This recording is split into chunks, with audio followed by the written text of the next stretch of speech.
सच्चिदानन्दरूपाय विश्वोत्पत्त्यादिहेतवे तापत्रयविनाशाय श्रीकृष्णाय वयं नमः। चैतन्यं शाश्वतं शान्तं व्योमातीतं निरञ्जनं तस्मै श्रीगुरुवे नमः। सर्वरूपमयी देवी सर्वं देवीमयं जगत् अतोऽहं विश्वरूपा तां नमामि परमेश्वरी। कल हम लोगों ने जागृत अवस्था का ज्ञान और स्वप्न अवस्था का ज्ञान, इन दोनों ज्ञान और इन दोनों ज्ञान की एकता सुनी। क्या स्वप्न का ज्ञान भी स्वप्न की वस्तुओं के समान अस्थिर और नश्वर है? यद्यपि स्वप्न के विषय भिन्न भिन्न प्रकार के और अस्थिर हैं, तो भी उनका ज्ञान एक रूप और स्थिर है। विषयों का ज्ञान जिसको होता है वो एक रूप होता है और वो स्थिर होता है, विषय उसके अस्थिर होते हैं। इसलिए यद्यपि स्वप्न मिथ्या समझा जाता है, किंतु स्वप्न का ज्ञान मिथ्या नहीं हो सकता। स्वप्न का ज्ञान भी वही है जो जागृत में हमें विषयों से पृथक कर शुद्ध रूप से अनुभव हम करते हैं। एक ही ज्ञान से हम स्वप्न और जागृत की पृथक अवस्थाओं का अनुभव करते हैं। अनुभव करने वाला एक ही ज्ञान, जो जागृत का दृष्टा है वही स्वप्न का भी दृष्टा है। अपने एक ही इस ज्ञान में हम दोनों अवस्थाओं को आते जाते स्पष्ट हुआ। स्वप्न की अवस्था भी इसी ज्ञान में आती है सामने, और जागृत अवस्था भी इसी में सामने रहती है, वरना इसलिए ज्ञान की एकता जागृत और स्वप्न सब में एक समान है। यही ज्ञान सुषुप्ति अवस्था में भी व्याप्त है। क्योंकि हम लोग अवस्थाओं के विषयों को पकड़े, हम लोग अवस्थाओं के विषयों को मैं और मेरा मानते हैं, इसलिए हम लोग वही चिंतन करते हैं। यही ज्ञान सुषुप्ति अवस्था में भी व्याप्त है। यह दिखाने के लिए पहले हम लोग ये समझें सुषुप्ति अवस्था है क्या। सुप्तोत्थितस्य सौषुप्त तमो बोधो भवेत् स्मृति सा चाव बुद्ध विषयाव बुद्धं तत्तदात्मा सोकर उठे पुरुष को सुषुप्ति अवस्था के अज्ञान का बोध होता है। जैसे सामने अभी सुनहरा पर्दा आ गया स्वप्न अवस्था, तो उसके पहले सफेद पर्दा, सफेद में चित्र बने काले जागृत अवस्था, सुनहरा पर्दा आ गया उसमें लाल पीले चित्र बने, वो भी पर्दा, वो रजोगुण का पर्दा, जागृत का सतोगुण का पर्दा। अब सुषुप्त अवस्था में कौन सा पर्दा है? तो सोकर उठे पुरुष को सुषुप्त अवस्था के अज्ञान का बोध होता है कि नहीं? अज्ञान, हम बहुत अच्छी तरह सोए, क्या था कुछ पता नहीं, अज्ञान का बोध हुआ ना। उसे जो सोकर उठे पुरुष को सुषुप्त अवस्था के अज्ञान का बोध होता है, अज्ञान का बोध जहाँ होता है उसे स्मृति कहते हैं। स्मृति रही ना, अज्ञान का बोध हुआ, बोध तो स्थिर नहीं है, और बोध स्मृति में अंकित हो गया। उस समय का तो बोध हमें पता ही नहीं, कुछ नहीं पता, पर वो जो हुआ उस समय वो स्मृति में अंकित हो गया, उसको स्मृति कहते हैं। वो स्मृति क्या है? अनुभव किए हुए विषय की स्मृति, अनुभव किए हुए विषय की है। जागृत अवस्था में हम जो अनुभव करते हैं वो भी स्मृति में ही तो रहता है। भाई अभी जो हम देख रहे हैं अभी तो हो रहा है, अगर स्मृति ना हो तो 1 घंटे पहले हमने क्या देखा कौन बताएगा? स्वप्न में जो हमने देखा उसमें तो बस देखते हैं, साक्षी है, दृश्य आ रहा है, जा रहा है। अगर स्मृति का कलेक्शन ना हो तो हम क्या देखें? याद रहेगा कुछ? देखेंगे तो, पर याद ये अनुभव किए हुए स्मृति किसे कहते हैं? अनुभव किए हुए विषय की स्मृति कहलाता है। जो हमने अनुभव, वो स्मृति अनुभव किए हुए विषय की है। जो विषय हम अनुभव करते हैं, वो जो हमें याद रहता है, उसको स्मृति कहते हैं, क्योंकि वो अज्ञान की अवस्था में अनुभव हुआ। स्मृति इसलिए बनी, वो स्मृति अनुभव किए हुए विषय की है, क्योंकि वो अनुभव अज्ञान की अवस्था में हमें हुआ। वो ज्ञान की अवस्था नहीं। अब देखो, दर्शन में प्रत्यक्ष आदि ज्ञान के 6 साधन माने गए हैं, 6 प्रमाण माने गए। नंबर 1 प्रत्यक्ष प्रमाण हम लोग जानते ही हैं। नंबर 2 अनुमान प्रमाण।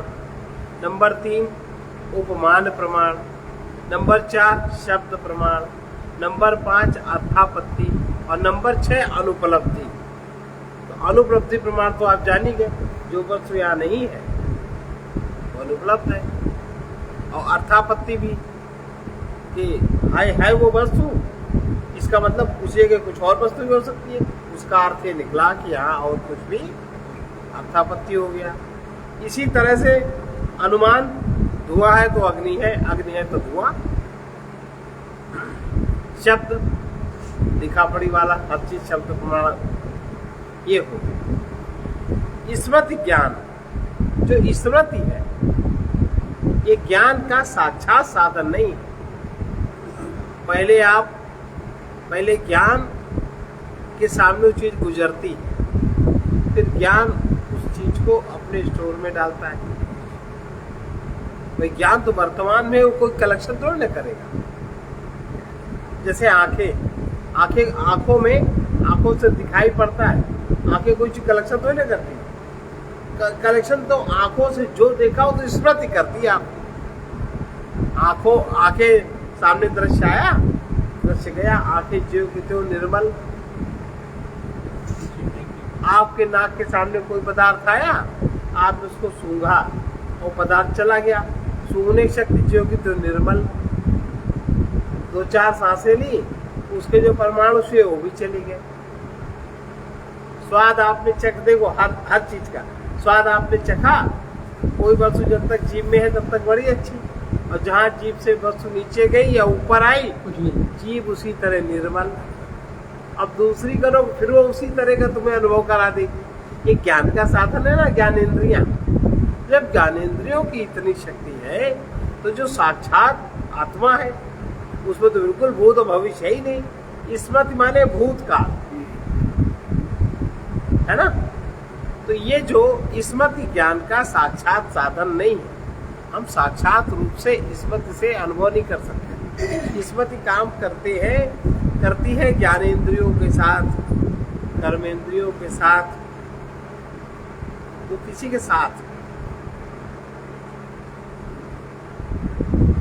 वो किसी प्रमाण से प्राप्त, किसी भी प्रमाण से, चाहे में शब्द प्रमाण से प्राप्त ज्ञान हो, चाहे नेत्र प्रमाण से प्राप्त ज्ञान हो, चाहे अनुभव प्रमाण से प्राप्त ज्ञान हो, स्मृति किसी प्रमाण के साथ पूर्व ज्ञान की पुनरावृत्ति है। किसी भी प्रमाण से हमें किसी चीज का ज्ञान हुआ, वो हुआ, पक्की बात है।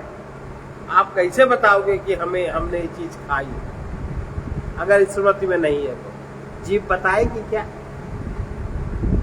नाक आंख बताएगी क्या? साक्षी जो साक्षात देखेगा वो बताएगा क्या? कौन गरज पड़ी बताने की? अब साथ में जो स्मृति चित्त, उसमें जो अंकित होगा वो आपको भूत, क्योंकि जगत बना है वर्तमान काल, भूत काल, भविष्य काल, तो जगत में है। तो अब जगत में व्यवस्थित करने का साधन भी आपके साथ सब है। भाई बाह्य पदार्थ को आप अनुभव कैसे करेंगे? मन के द्वारा। मन आपके पास है, इंद्रियों ने एक एक करके ग्रहण किया, मन ने सब इकट्ठा देखा, मन ने इकट्ठे का एक और आकार बना दिया, आए, ठीक है।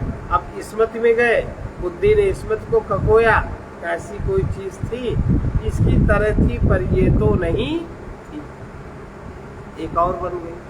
तो अगर ये ना हो ये चीज, तो आप जगत का ज्ञान नहीं प्राप्त कर सकते, आप जगत में यात्रा नहीं कर सकते।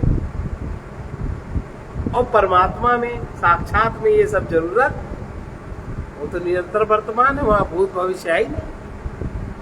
तो ये जो स्मृति ज्ञान का साक्षात साधन नहीं है, वो किसी प्रमाण से प्राप्त पूर्व ज्ञान, प्रमाण से प्राप्त पूर्व ज्ञान, जो पहले हमने ज्ञान प्राप्त किया है उसकी पुनरावृत्ति है, फिर से उसको दोहरा देगा। वो क्या है? स्मृति। किसी प्रमाण से प्राप्त पूर्व ज्ञान की पुनरावृत्ति है स्मृति। पहले कभी देखी हुई वस्तु यदि कालांतर में पुनः बुद्धि में आती है, स्मृति बुद्धि का एक हिस्सा है।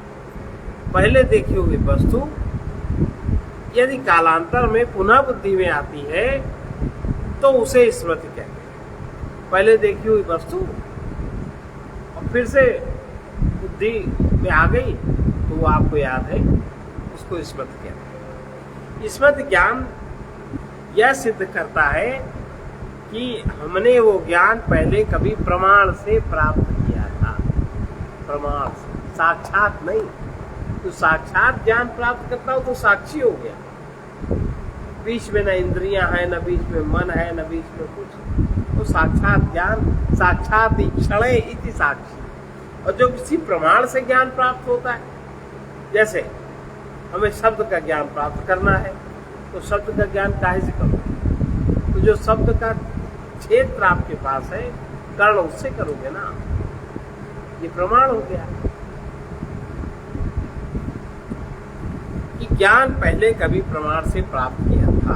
सोकर उठने, सोकर जागने पर हमें स्मृति होती है कि अभी कुछ देर पहले इतनी नींद में सोते रहे कि हमें कुछ भी पता नहीं था। सुषुप्त अवस्था की बात चल रही है ना, कोई स्वप्न भी नहीं दिखाई दिया, सोते समय कुछ भी ना जान पाने की स्मृति। जाना होता तो स्मृति में कहा होता जाना, स्मृति में ज्ञान होता, तो कुछ है नहीं।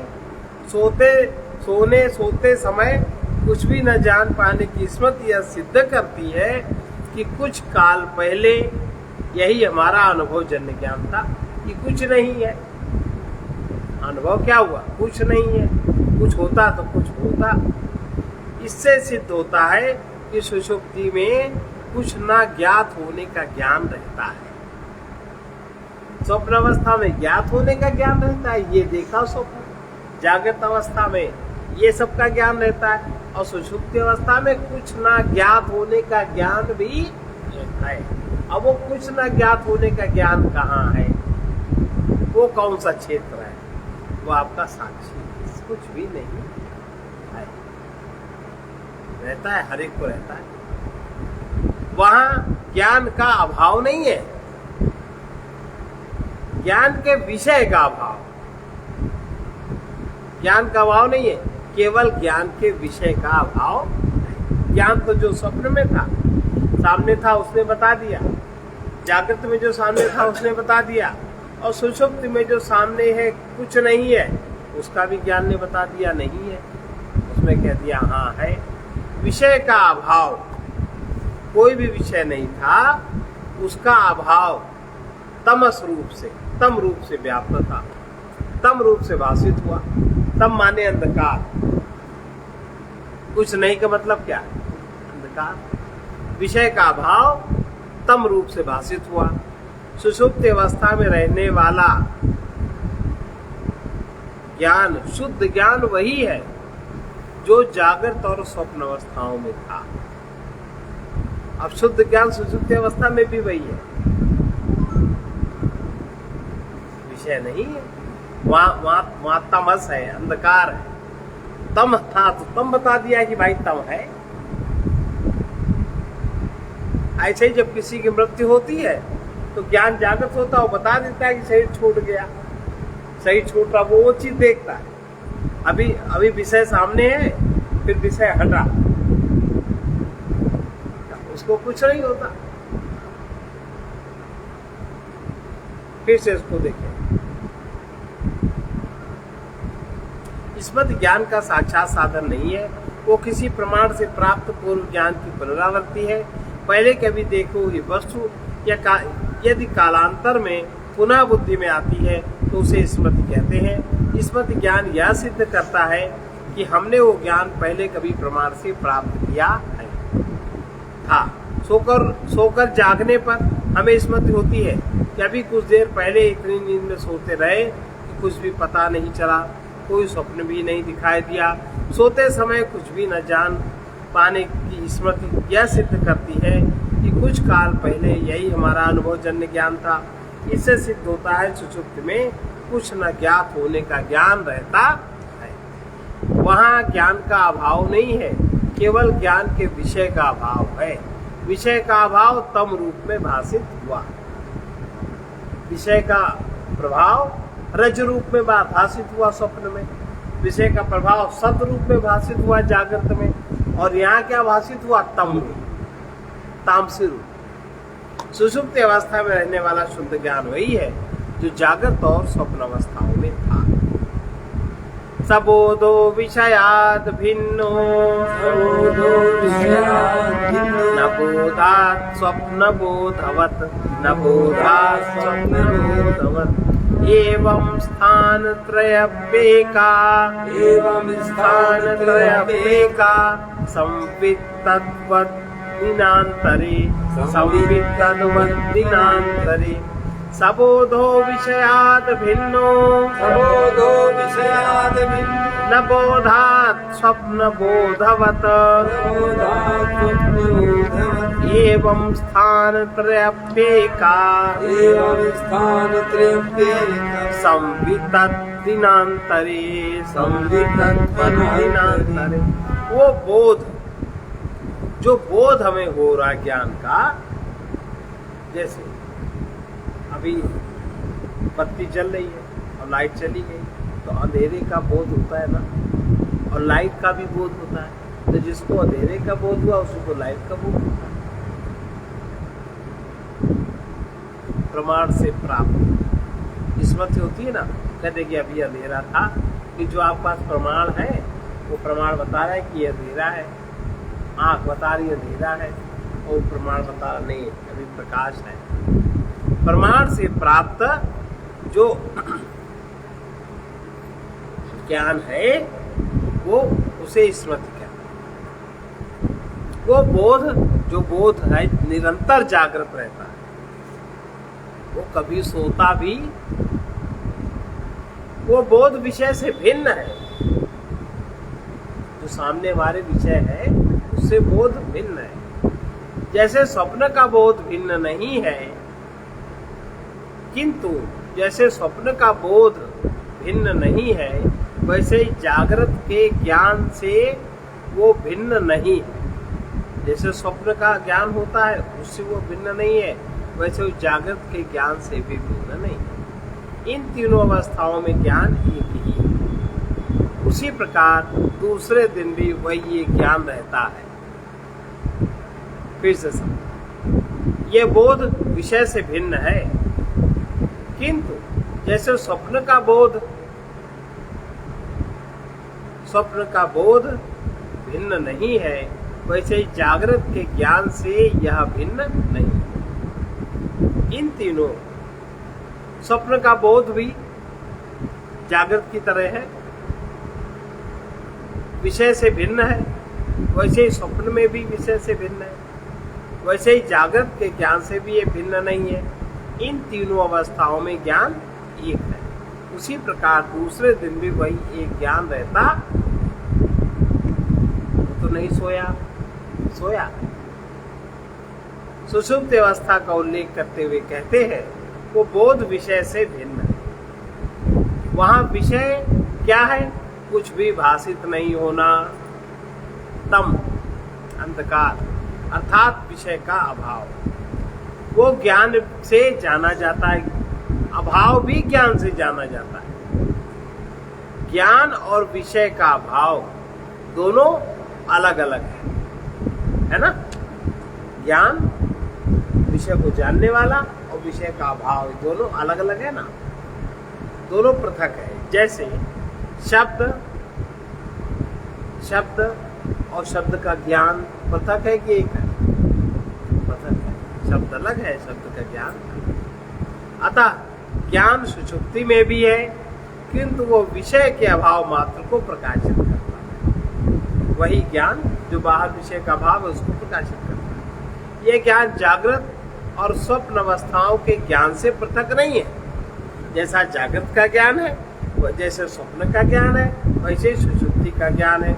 जागृत का ज्ञान भी विषय को प्रकाशित करता है, स्वप्न का ज्ञान भी स्वप्न के विषय को प्रकाशित करता है, सुषुप्ति का ज्ञान भी सुषुप्ति के अभाव का जो विषय है तम उसको प्रकाशित करता है।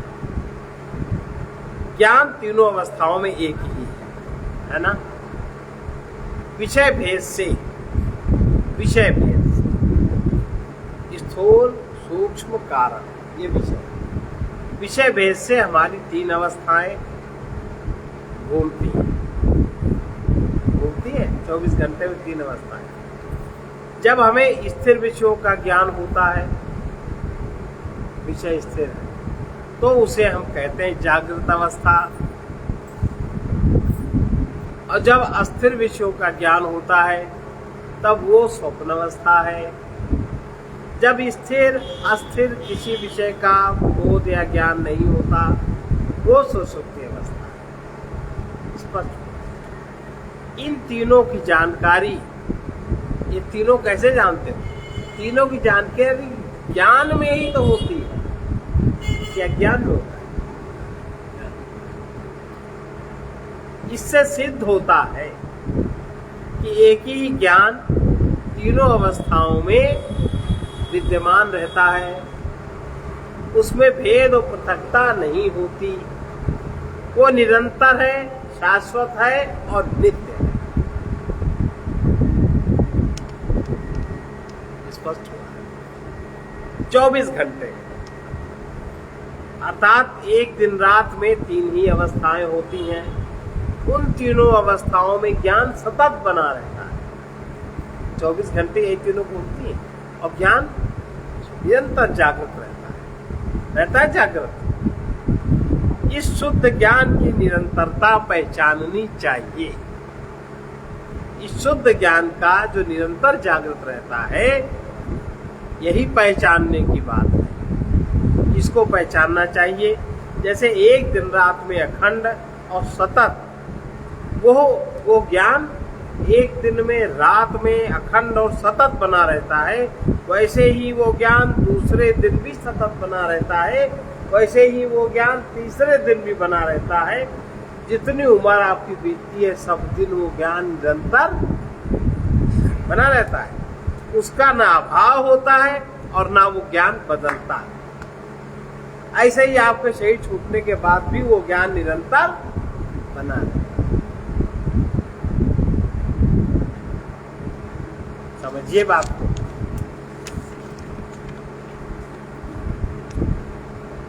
इसको कहते हैं आत्मा की स्वयं प्रकाश रूपता। आत्मा स्वयं प्रकाश स्वरूप है। ये जो ज्ञान का निरंतर बना रहना है, अखंड बना रहना है, शाश्वत बना रहना है, निरंतर अखंड और शाश्वत। जैसे फिर से इसको देखें, विषय भेद से, फिर ध्यान से सुनना क्योंकि ये सारा आधार है। आत्मज्ञान का मुख्य यही सूत्र है। विषय भेद से हमारी तीन अवस्थाएं होती हैं 24 घंटे में तीन अवस्थाएं होती हैं। जब हमें स्थिर विषयों का ज्ञान होता है वो जागृत अवस्था है। जब अस्थिर विषयों का ज्ञान होता है वो स्वप्न अवस्था है। और जब स्थिर अस्थिर किसी विषय का ज्ञान नहीं हो तो वो सुषुप्ति अवस्था है। इन तीनों की जानकारी ज्ञान में ही होती है। अगर ज्ञान ना हो तो क्या जानो। इससे यह सिद्ध होता है एक ही ज्ञान तीनों अवस्थाओं में विद्यमान रहता है, उसमें भेद और पृथकता कभी नहीं होती। वो निरंतर है, शाश्वत है और नित्य है। ये ज्ञान जो तीनों अवस्थाओं में रहता है 24 घंटे, अर्थात एक दिन रात में 3 ही अवस्थाएं होती हैं।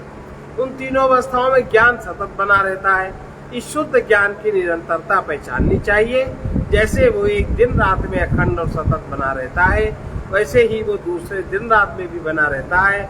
उसका ना भाव होता है और ना वो बदलता है। वैसे वो ज्ञान पूरी जिंदगी, शरीर छूटने के बाद, शरीर मिलने के पहले, शरीर छूटने के बाद वो ज्ञान निरंतर बना रहता है। जो जो घटना घटित होती जाती है वो सबका साक्षी होके निरंतर रहता है।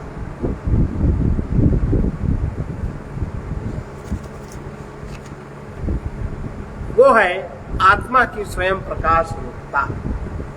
आत्मा स्वयं प्रकाश है। अब इस प्रकाश को, ये जो सतत प्रवाह है ज्ञान का, इस प्रकाश को दूसरे किसी प्रकाश की जरूरत, वो कोई उसको बतावे इसकी जरूरत नहीं है ना।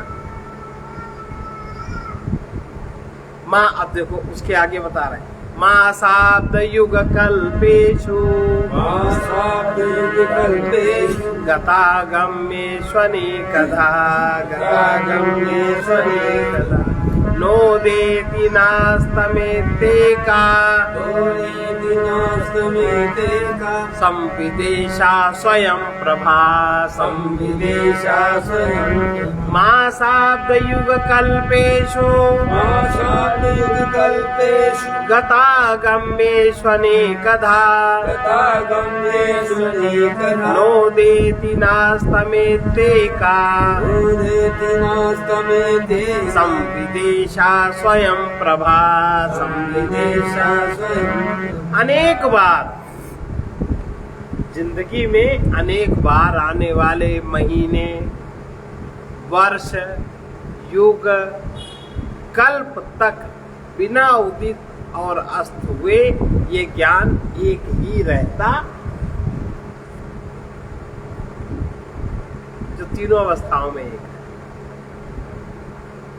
अनेक बार आने जाने वाले मास, वर्ष, युग और कल्प तक जब तक सृष्टि रहेगी, बिना उदित और अस्त हुए ये ज्ञान एक ही रहता है और वो स्वयं प्रकाश स्वरूप है।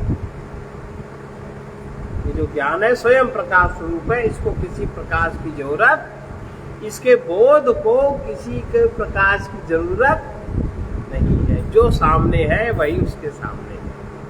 पिछले श्लोकों में दिखाया गया कि एक दिन की जागृत आदि 3 अवस्थाओं में ज्ञान एक ही है, वो दूसरे दिन भी उसी प्रकार एक है। इसी क्रम से ये समझा जा सकता है कि ज्ञान मास पर्यंत वही रहता है, एक ही रहता है। ऐसा कोई कारण नहीं दिखाई देता जिससे 1 या 2 मास बाद ज्ञान की निरंतरता नष्ट हो जाए। वो कभी नष्ट नहीं होती। इसलिए यही समझना चाहिए कि एक के बाद एक आने वाले चैत्र, वैशाख आदि मासों में, प्रभव, विभव आदि 64 संवत्सरों में, सतयुग आदि 4 युगों में, ब्राह्म 12 आदि कल्पों में ज्ञान ये इसी प्रकार एक बना रहता है। वो न कभी उत्पन्न होता दिखाई देता है और ना वो कभी लय होता हुआ दिखाई देता है। यही ज्ञान। इसलिए ज्ञान नित्य है। ज्ञान का ये लक्षण स्वयं ज्ञान से ही जाना जाता है, क्योंकि ज्ञान स्वयं प्रकाश स्वरूप। यदि कहो शब्द ज्ञान के बाद स्पर्श या रूप का ज्ञान होता है, अर्थात एक ज्ञान नष्ट होकर ही दूसरा ज्ञान उत्पन्न होता है, तो ऐसा कहना ठीक नहीं। पहले हम लोगों ने देखा कि विषय शब्द आदि आते जाते हैं, उदय और अस्त होते हैं विषय, ये सब विषय, किंतु ज्ञान एक ही रहता है। वो बार बार नष्ट होकर उदय नहीं होता। यदि ज्ञान को उदित और नष्ट होने वाला मानो तो ये बताना होगा कि उसके उदय अस्त होने का ज्ञाता कौन है। तो जो उदय अस्त होने ज्ञाता है वही ज्ञान है। यदि ये कहो ज्ञान ही ज्ञान के उदय अस्त का ज्ञाता है, तो ये मानना उचित नहीं। ज्ञान के उदय होने से पूर्व, उसके नष्ट होने के बाद उसका जानने वाला उससे पृथक होना चाहिए। तभी ज्ञान संभव है। इस समस्या से बचने के लिए यदि कहो एक ज्ञान के उदयस्थ का जानने वाला दूसरा ज्ञान हो सकता है, तो यह भी उचित विचार नहीं। हम देखते हैं कि ज्ञान और उसके द्वारा प्रकाशित होने वाले विषय, सीधी सी बात है, विषय तो पृथक है, अलग है, किंतु ज्ञान में न भेद है और न उसकी दो पृथक सत्ताएं हैं। ज्ञान एक है सत्ता है, यह अनुभव से सिद्ध है, तर्क से भी यही सिद्ध हो सकता है। यदि ज्ञान का ज्ञाता दूसरा ज्ञान माने तो उसका ज्ञाता भी उससे पृथक अन्य ज्ञान मानना आवश्यक हो जाएगा। इस क्रम का कहीं अंत नहीं होगा, अनवस्था नामक दोष उपस्थित होगा। इसलिए ज्ञान को एक ही मानना तर्कसंगत है। ज्ञान के एक होने और उसके अपरिवर्तनीय होने का बोध उसी ज्ञान से होता है। जो ज्ञान है उसी से बोध होता है, क्यों ज्ञान अपरिवर्तनीय है और वो एक है। ज्ञान एक प्रकार का दिव्य प्रकाश है। अब ये दिव्य प्रकाश सबके साथ है कि नहीं है, और इसके प्रति सावधान कौन? जैसे सूर्य का प्रकाश स्वयं अपने को प्रकाशित करता है, उसे प्रकाशित करने के लिए दीपक आदि किसी अन्य प्रकाश की आवश्यकता नहीं होती, वैसे ही ज्ञान स्वतः अपने को प्रकाशित करता है, उसे प्रकाशित करने के लिए किसी अन्य ज्ञान की आवश्यकता नहीं है। इसलिए ज्ञान को स्वयं प्रकाशक स्वरूप समझना चाहिए। स्पष्ट हुआ। अब दूसरा आइए, एक तो ज्ञान माने आत्मा की स्वयं प्रकाश रूपता। अब आत्मा की परमानंदता, आत्मा ही परमानंद है। ये जो ज्ञान है यही परमानंद है। इसमें ठहरे तो वही, उसके प्रति जागरूक हो। यमात्मा परानंदः पर प्रेमास्पदं यतः मान भुवः भूयास मिति प्रेमात्मनीक्षते यमात्मा परानंदः पर प्रेमास्पदं यतः मान भुवं हि भूयास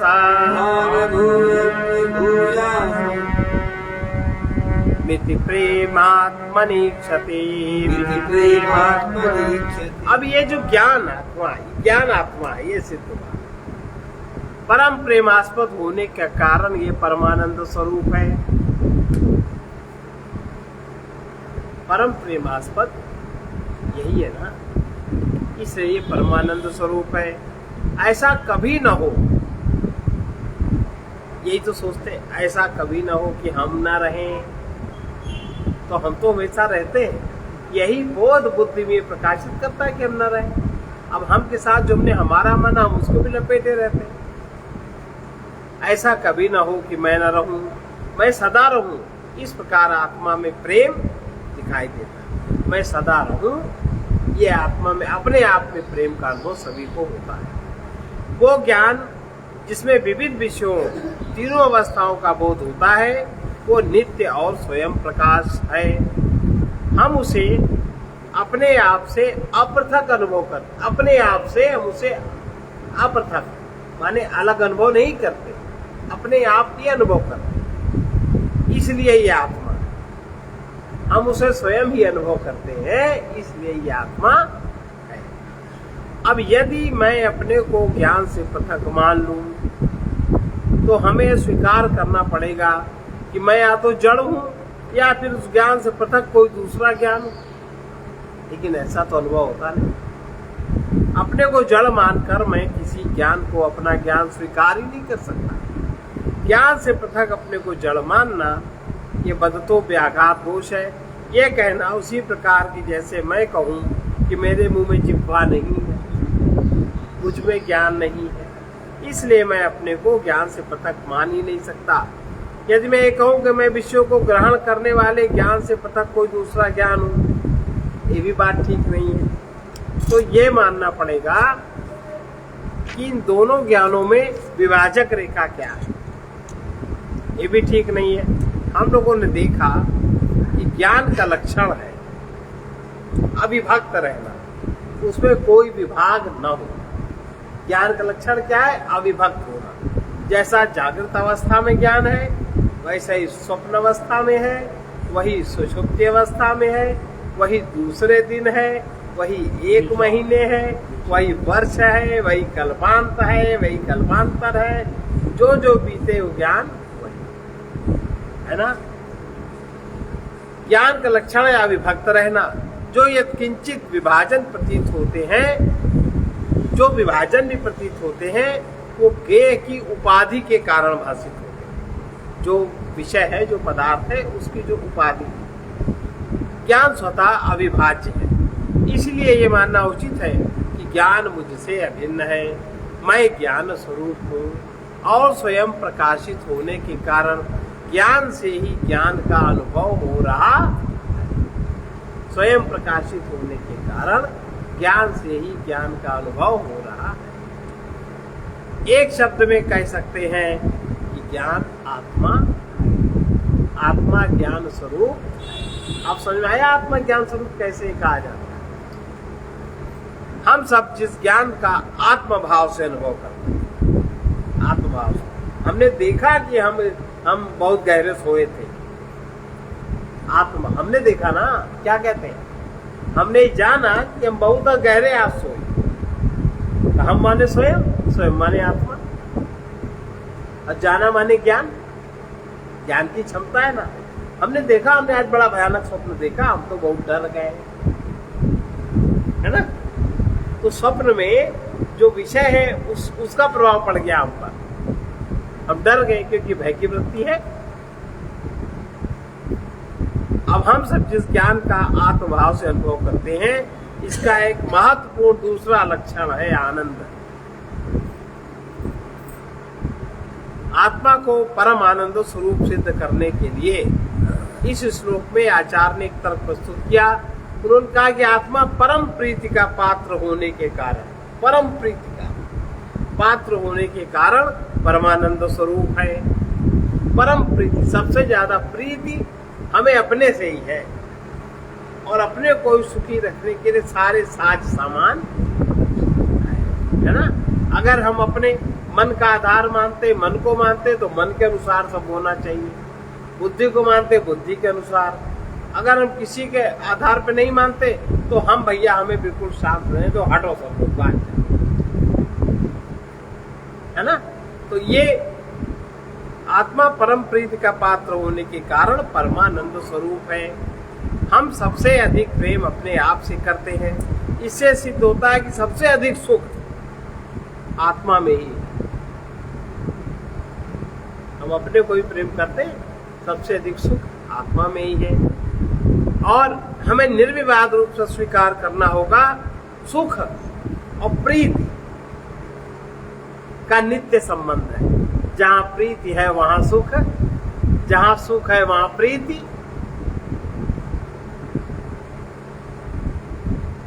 आत्मा प्रेम स्वरूप है।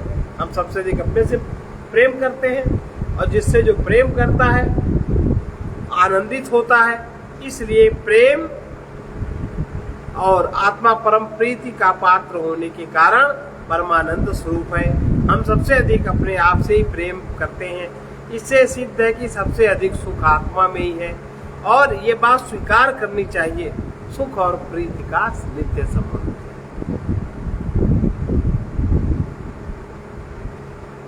सुख और प्रीति का नित्य संबंध। आत्मा का लक्षण आनंद है। और मन में, अभी मन कौन बना है? मन जिन तत्वों का बना है, आत्मा का साक्षात लक्षण आनंद है और प्रेम है। ज्ञान तो है ही, है ना, क्योंकि हम सबसे अधिक अपने से प्रीति करते हैं और हमें सुख मिलता है, और सुख ही आनंद है। अब आत्मा का लक्षण आनंद है, और मन में आत्मा का प्रतिबिंब प्रीति बनकर अनुभव होता है। मन में अब आत्मा का जो, अब मन में आत्मा का प्रतिबिंब, आत्मा का ही प्रतिबिंब जब मन से अनुभव करते हैं तो प्रीति बनकर अनुभव होता है। आत्मा में वो प्रीति अनुभव नहीं होता, आत्मा में शुद्ध प्रेम का अनुभव होता है। और वही प्रेम जब मन में उसका प्रतिबिंब बनता है आत्मा का मन में, तो उसे प्रीति कहते हैं। और जब इंद्रियों में वो आनंद आता है तो उसको प्यार कहते हैं। ये फर्क हो गया ना। आत्मा का लक्षण आनंद है और मन में आत्मा का प्रतिबिंब प्रीति बनकर अनुभूत होता है।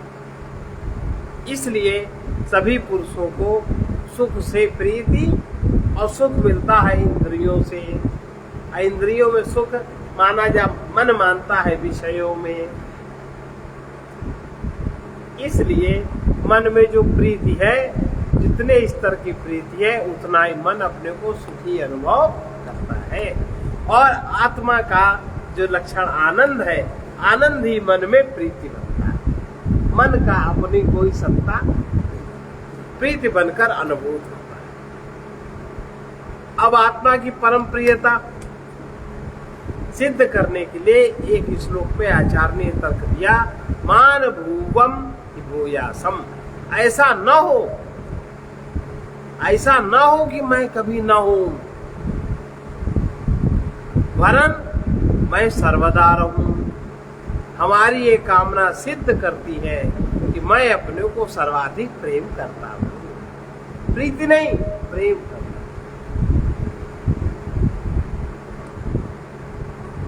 ऐसे है ना सबकी कामना। यद्यपि शरीर आत्मा नहीं है, फिर भी मैं अपने से, फिर भी उसमें भ्रांति जन्य जो आत्म भाव के कारण शरीर को भी नष्ट नहीं होने देना चाहते। शरीर आत्मा शरीर के द्वारा प्रकट हो रहा है, चेतनता के द्वारा, चैतन्य के द्वारा। इस कारण भी भ्रांति जन्य आत्म भाव है। भ्रांति है कि शरीर आत्मा है। आत्मा की चेतनता, आत्मा की चेतना शरीर पकड़ रहा है और शरीर पकड़ने का शरीर चेतन दिखाई दे रहा है। तो ये आत्म भाव भ्रांति जन्य हुआ ना, भ्रांति हुई। चेतनता है तो आत्मा की, हमको लग रहा है शरीर चेतन है। तो भ्रांति जन्य आत्मा भाव के कारण हम शरीर को भी नष्ट नहीं होने देना चाहते। शरीर तो मलभांड के समान हे है, किंतु आत्म भाव के कारण शरीर में प्रियता लगती है। शरीर प्रिय, एक दूसरे के शरीर भी प्रिय लगते हैं कि नहीं? वस्तुतः शुद्ध ज्ञान ही आत्मा है और उसी में परम प्रियता होने के कारण परम आनंद भी है। कभी लोगों ने अपने प्रति घृणा करते हुए देखी? वे आत्मग्लानि के कारण कुछ ऐसी बात होती है जिससे उन्हें आत्मग्लानि होती है जिस शरीर से, इसलिए वो अपने शरीर का विनाश करने को उद्यत हो जाते हैं। तो उनका विनाश कहाँ होता है? शरीर नष्ट हो जाता है। शरीर में जो चेतना है, लोग शरीर को देखते हैं, शरीर से व्यवहार करते हैं, शरीर को लोग कुछ कहेंगे तो अपने शरीर को समाप्त कर लेते हैं, विनाश को उद्यत हो जाते हैं। उनकी वो घृणा अपने शरीर, मन, बुद्धि के लिए, आत्मा के लिए नहीं है, अथवा उनसे किए गए कर्मों के लिए होती है। ज्ञान स्वरूप आत्मा के लिए कभी घृणा किसी में नहीं होती। इसलिए वह शरीर को नष्ट कर अपनी उस ग्लानि से छुटकारा पाना चाहते हैं और सुसाइड करते हैं। शरीर और तज्जन्य ग्लानि से मुक्त होकर वे अपने शुद्ध आत्मा का विनाश नहीं करना चाहते। वो शुद्ध आत्मा में फिर आनंद से रहते हैं। अब हमें कोई कुछ नहीं कर सकता, न कह सकता। इसलिए निर्णय पक्का है कि आत्मा परम प्रेम स्वरूप और परम आनंद स्वरूप। आत्मा में परम प्रेम होने के कारण उसके आनंद स्वरूप होने का प्रमाण श्रुति भी देती है। इसे उद्धृत करते हुए आचार्य कहते हैं, श्रुति में क्या लिखा? तत्प्रेमात्मार्थमन्यत्र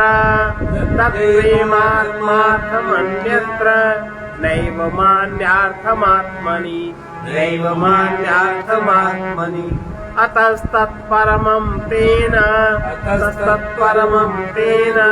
परमानन्दतात्मनः परमानंदतात्मन। वो प्रेम जो अन्यत्र भी कहीं प्रेम है आत्मा के लिए ही है, किंतु आत्मा में जो प्रेम है वो अन्य के लिए नहीं है। प्रेम अन्यत्र भी है तो आत्मा के लिए ही है, लेकिन आत्मा में जो प्रेम है वो अन्य के लिए नहीं है। इसलिए आत्मा का प्रेम परम प्रेम है। इस कारण आत्मा की परमानंदता सिद्ध होती है।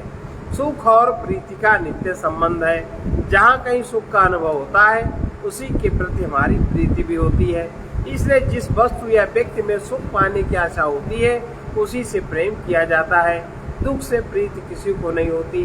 न कोई दुख चाहता है और न कोई दुख देने वाली वस्तु चाहता है। इस नियम से हम अपनी प्रीति को देखकर सुख का स्रोत खोजते रहते हैं। वो स्रोत हमें चाहे सुख कभी न दे, किंतु उसमें सुख की कल्पना हमारे मन में उसके प्रति प्रीति उत्पन्न कर देती है।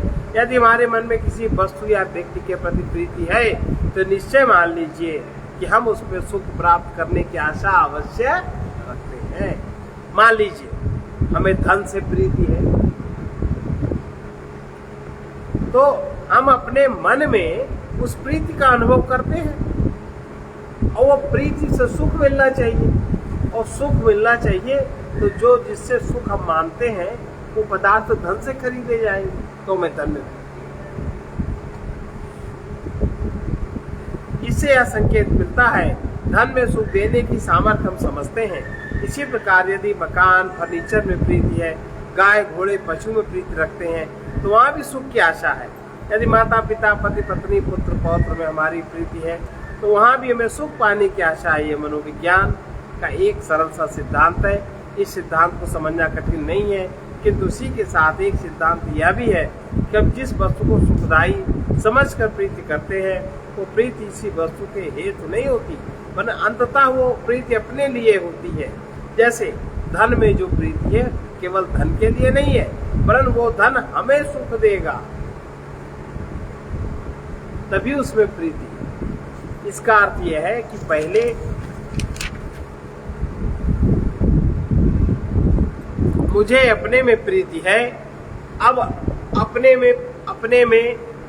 में जो आत्मा जो प्रेम स्वरूप है उसका प्रतिबिंब मन में पड़ा, मन में प्रीति हुई। अब मन हमारा निरंतर सुखी रहे इसके लिए हमने पदार्थ जगत को देखा। पदार्थ जगत को प्राप्त करने के लिए धन चाहिए, उसके लिए भी हम जो धन के लिए श्रम करते हैं वो अपने में ही प्रीति है मन में, और उसी में हमें सुख का अनुभव हो।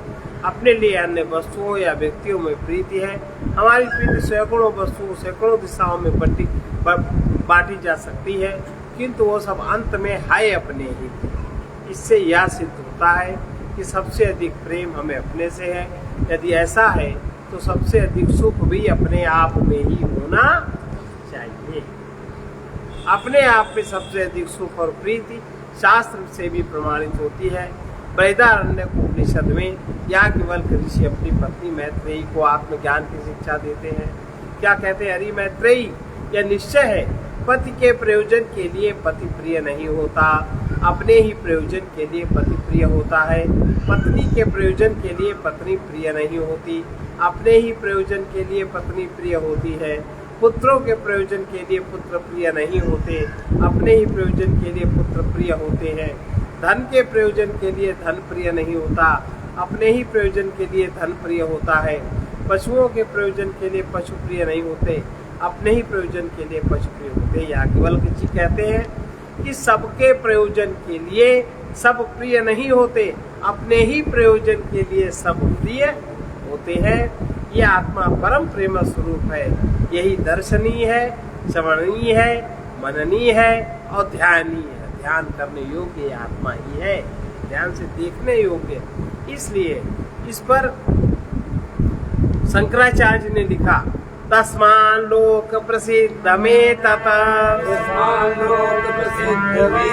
आत्मैव प्रियः नान्यत, आत्मैव प्रियः नान्यत। अतः इस लोक में प्रसिद्ध है, आत्मा ही प्रिय है, अन्य कुछ भी प्रिय नहीं है। आत्मा प्रेम स्वरूप है, इसलिए आत्मा ही परमानंद स्वरूप है।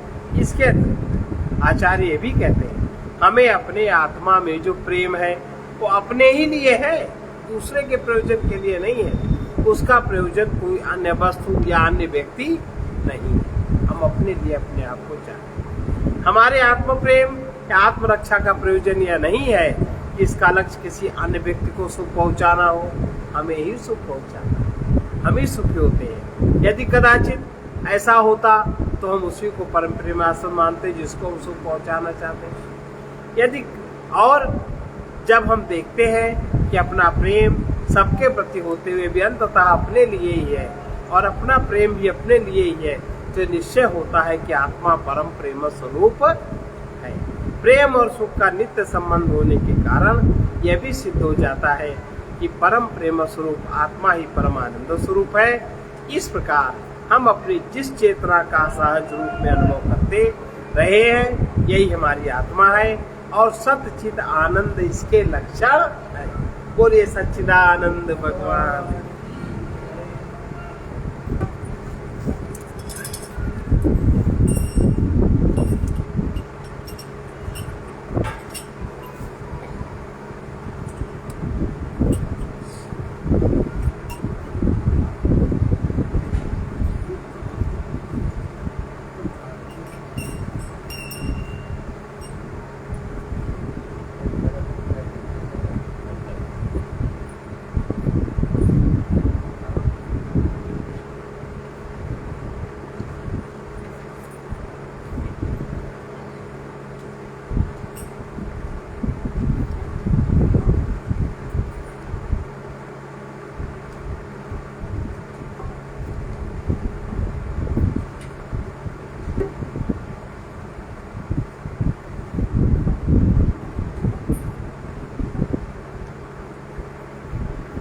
अभी जो पढ़ा है उसको काव्य में सुन लो।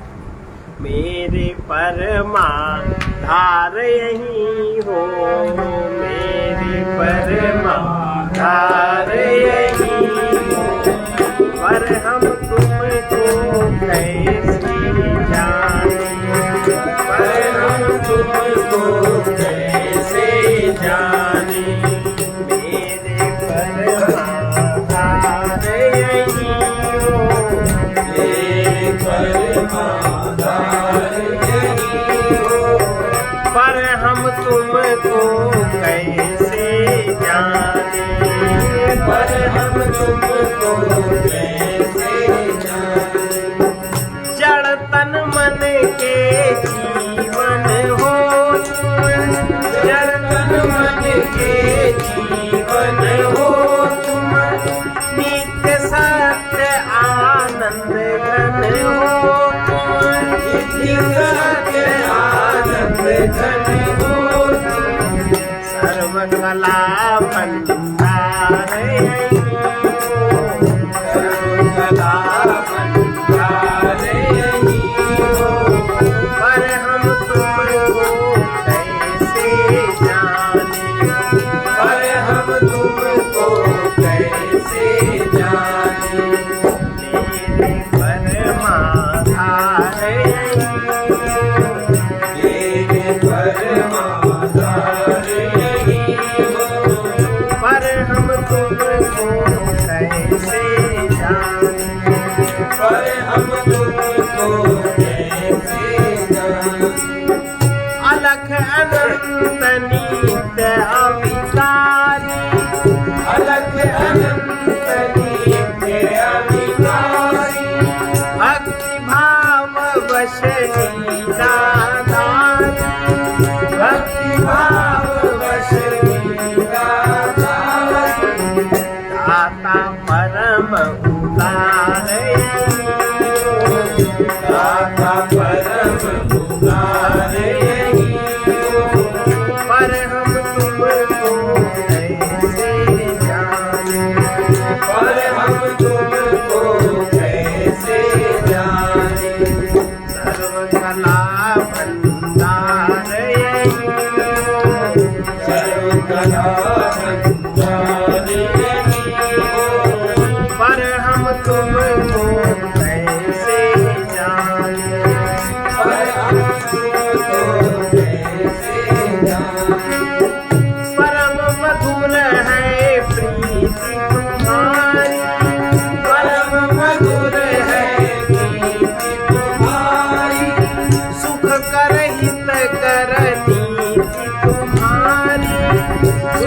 निरंतर हित करनी है तुम्हारे, निराकार साकार यही हो, निराकार साकार यही हो, पर हम तुमको कैसे जाने, पर हम तुमको कैसे जाने, दाता परम उदार यही हो, दाता परम उदार यही हो, पर हम तुमको कैसे जाने, पर हम तुमको कैसे जाने, कभी न भूले ध्यान तुम्हारा, कभी न भूले ध्यान तुम्हारा, रहे निरंतर ज्ञान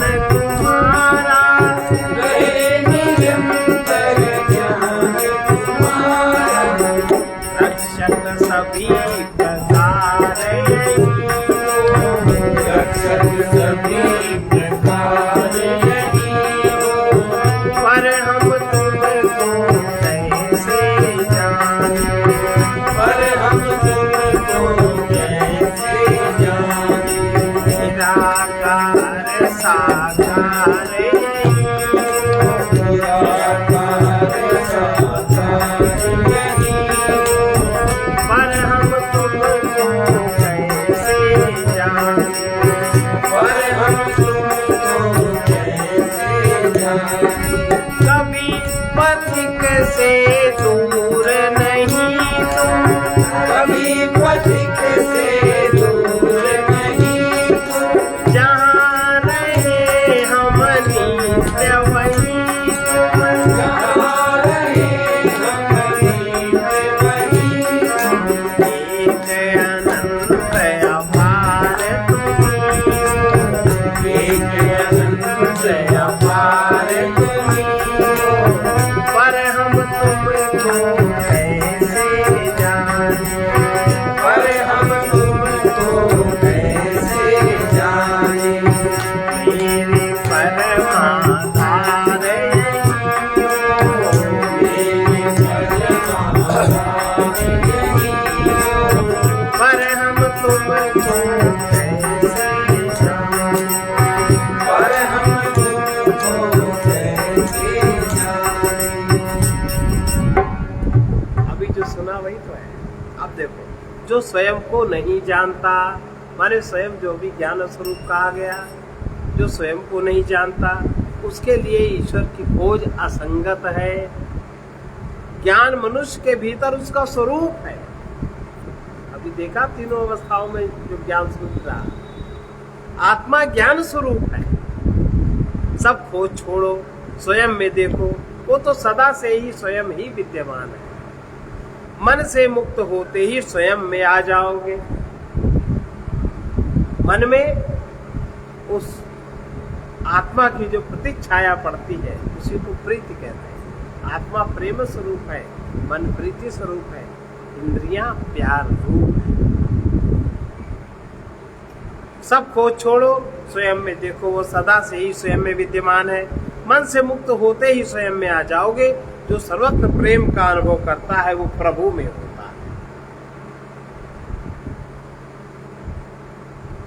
सर्वे भवन्तु सुखिनः, सर्वे सन्तु निरामयाः, सर्वे भद्राणि पश्यन्तु, मा कश्चित् दुःखभाग्। कृष्णाय वासुदेवाय हरे परमात्मने